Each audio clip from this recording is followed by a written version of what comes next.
প্রিয় উপস্থিতিবৃন্দ, বাংলাদেশের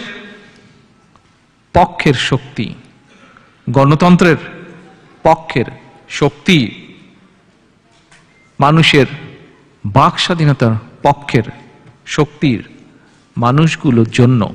1978 সালের 1 সেপ্টেম্বর শহীদ রাষ্ট্রপতি জিয়াউর রহমান এই দলটির